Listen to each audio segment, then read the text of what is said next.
I think you come to the Bellevue to win it. Wabash always fight.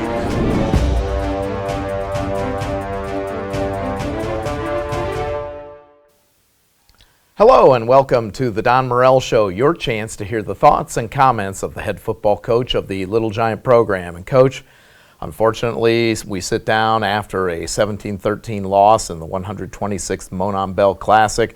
It was a game that had a little bit of everything for everyone. Had some big defensive plays on both sides of the field for DePaul and for Wabash. Had some last-minute offense that led to points for both teams, but it was DePaul that came up with the final points of the game for the 17-13 victory. Kind of take me through the Bell game from your perspective. Well, obviously disappointing that we lost, and around here it's a big deal, and it seems it's a bigger deal when you lose, unfortunately, but we did not play well on offense. We kind of shot ourselves in the foot for a variety of reasons, but in the end, that was our undoing. And then DePaul played extremely well throughout the game at a higher level that I could imagine. With Coach Nick Lynch announcing his retirement, it makes a little more sense. Super motivated football team, all that stuff, but still, we felt like we were the better team. We should have won that game, and we didn't, so it's disappointing. Well, you've got to be fairly pleased with the execution of your defense. Your defense generated points, got a great touchdown early, a big play by Seth Baresh that we're going to see in the highlights here in just a minute. And then David Marsh, Johnny on the spot, just grabbed the football, took it into the end zone to get the first points of the ball game and give your team a lead. Defense played extremely well. I think obviously most people are going to focus on the big play we gave up at the end. Still, defense, they gave up 17 points. They scored 7 points, did an excellent job. Let's go ahead and take a look at some of those highlights from Saturday's game. Again, the 126th Monon Bell Classic. Our highlights courtesy of Fox Sports Indiana and Fox Sports Midwest. And here we see the fumble and the recovery by David Marsh. We're going to see another turnover here in a few minutes with Jake Page with the interception. It really, particularly in the fourth quarter, became a game of the two defenses creating opportunities for the offense, and you were able to capitalize with a field goal, and we are going to see one controversial play in this highlight package, but you were still able to generate that turnover into some points. We were, and I think we held on the ball for a while and controlled the ball in the fourth quarter and played it on their side of the field, which makes the loss even more disappointing. The second half of the offense with Liam Thompson and the rest of your offensive group really seemed to kind of get their feet settled and were really able to generate some yardage. Just weren't able to complete it by getting it into the end zone, but you were able to really move the ball much better in the second half. We did, and we did some different things, but we just shot ourselves in the foot in the red zone time and time again. And you just can't go down there and kick field goals all day. You got to score touchdowns. Here we see celebration after, I believe, Jake Page's interception. We're going to see a great catch here by Nick Hammond, and this kind of started a little bit of the controversy upcoming. This was a good call by the officials, and we're going to see it here on the replay where Nick was able to get his foot in bounds. And again, we aren't going to comment a lot about what happened around the game, but just an excellent job by Nick to be able to bring this pass in and get that foot in before stepping out of bounds and keep this offensive drive alive. Really good play by Nick. We look forward. He's going to be a good player here for another season too. And then, as we mentioned, there's going to be a play coming up. I know we aren't going to talk a lot about it, but how would that have changed the momentum with Little Giants moving in front by 7 points instead of 3? Obviously there would have been a little more time on the clock. How would that change your approach to the game at that point? Well, without getting into the detail, it's a game-changing play. There's just nothing you can do about it. I really admire our players who haven't said a word about it. And we've been through tougher things here, unfortunately. So they're going to get through this Bell loss, and whether it was the officiating, we didn't play very well Saturday. Whatever you want to attribute it to, we're moving on. And that is part of the good news as we look at the end of this highlight reel. We'll get a field goal from Skylar Narig for the final points of the ball game for Wabash. But you are playing football this week. I mean, you've had a busy week because for those who don't know or who weren't really following, playoff announcement doesn't come out until 5:30, and that's to everyone. It's not like we knew who we were playing and we have to wait for the public announcement to tell everyone. We found out at the same time everyone else on the planet found out that Wabash is traveling to North Central. How does that affect you and your staff? Because you normally would have an opportunity to start getting some film together on Thursday or Friday leading into your next opponent to have things ready. And certainly while you're coming off of a Saturday game, you're already starting to get things in place for your next opponent. That doesn't happen here. You find out Sunday evening, there's some quick emails back and forth with your opponent to get film exchanged, and you've got to hit the ground running. What was that Sunday night like for you and your staff? Sure. Fortunately, I've been through it before here at Wabash and once at my previous institution. You just end up spending Sunday night in the office. But we got a ton of work done between 8 p.m., kind of when the film arrived, and 2 a.m. or whenever we finished up. And that kind of equated to our typical Sunday where we had been done by 5.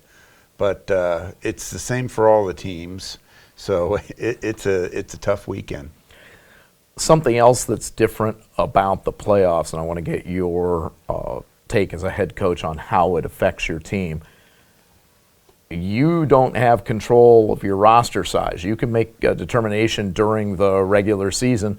Well, we think there might be an opportunity to play a few more people at a certain opponent, or we really want to go with some extra wide receivers, or we want a few extra people on special teams or defense. You have 58 players who can travel, dress, and be ready to go for the game. And it may not be the normal 58 you might have during the regular season. How does that affect what you do, particularly on special teams as you prepare for a playoff game? It's especially special teams where you've got some good defensive players who aren't in the starting lineup playing on kickoff and on your punt team or punt return. They don't make the travel roster, which is so tight at 58.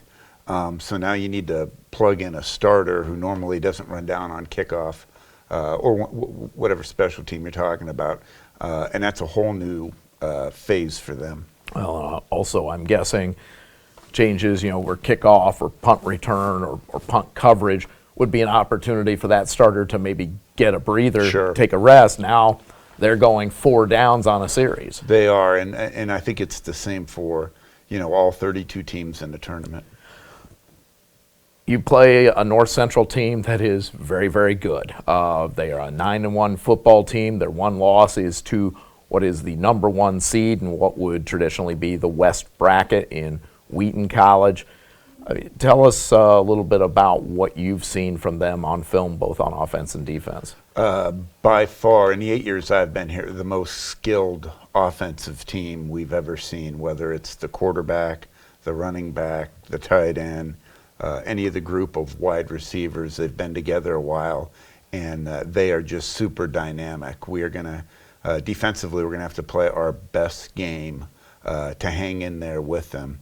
And then typical North Central defense, for the folks that remember when they came here in 2011, extremely physical, extremely fast, very talented, and really worthy of the number 5 ranking in the country right now. Well, and Wabash fans will certainly remember the result from 2011. I'm certain that's also something some of the North Central fans have not forgotten. But it was a very good football team and a very good football game with 2 teams playing really at a high level. And it really came down to a few plays here and there. Wabash with that big 22-point effort in the 4th quarter led by Tyler Burke. and the Wabash offense, the big 2-point conversion. What will it take? Is there will it take, a particular focus, controlling the clock, or, last week we talked about, staying ahead of the sticks. What will be one of the big keys you'll look for on Saturday? Our ability to run the football is going to be critical, and we need to keep our defense off the field, not just because it's Wabash, but any team playing North Central. They are just, again, so dynamic. They must average 50 points a game, and they have so many weapons. We're really going to have to try and protect the ball, and then pick our spots to try and make a play on offense. Well, the bottom line, though, is there were 247 football teams that started the season back in August in camp. All but one conference. Every team was hopeful that they'd be playing on this final weekend of final full weekend of November. And bottom line is there are only 32 football teams that are still practicing this week, getting ready for games, and your football team's one of them. You've got to be very pleased for your team to be one of those groups. Incredibly proud, and you've heard me say this several times. We have 3 goals. The number one goal is to win the Bell game.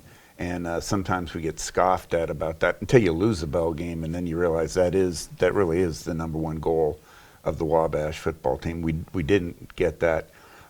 In my tenure as coach, in the previous 3 years, we'd not been to the playoffs. To do that, I think you have to win the conference championship. You don't want to get into the Pool C business, any of that. We won the conference championship by beating Wittenberg and beating Denison, and we get to go to the playoffs. So this is something as a team we really wanted. We set the goal, and we achieved it, and I'm incredibly proud of our Wabash football team and the guys that represent this college on Saturdays are just, I think they're extraordinary Wabash men, and we all should be very proud of them. That game on Saturday will be a 1 o'clock start local time here in Indiana. It's actually a noon local start time in the Chicagoland area there in Naperville. All of the playoff games for the first 3 rounds all kick off at noon at their local site time. So a noon kickoff in Chicago. There are links to the video broadcast, to live stats, and to the Naperville radio broadcast. Those are on the Wabash College website. So if you don't make the trip to Naperville, or you're not a Chicago area alumnus or Wabash fan, or not a family member planning on making the trip, you can still follow the Little Giants on Saturday. You can watch the North Central broadcast. Again, links are on the Wabash website. Team will leave on Friday. We'll have some meetings and a walkthrough, and then game on Saturday against North Central again at noon. Coach, we will not have a show next week because of the Thanksgiving holiday. Hopefully we'll have a show the following week as we're getting ready for the round of 8 in the NCAA tournament. If that doesn't happen, thank you not only for today, but for your time each and every week with the Don Morel Show. And we'll wish you a happy Thanksgiving and best of luck on Saturday. Thank you very much. You've been watching the Don Morel Show, your chance to hear the thoughts and comments of the head football coach of the Little Giant program. We'll talk to you soon. I think you come to the Bell game to win it. Wabash always fight.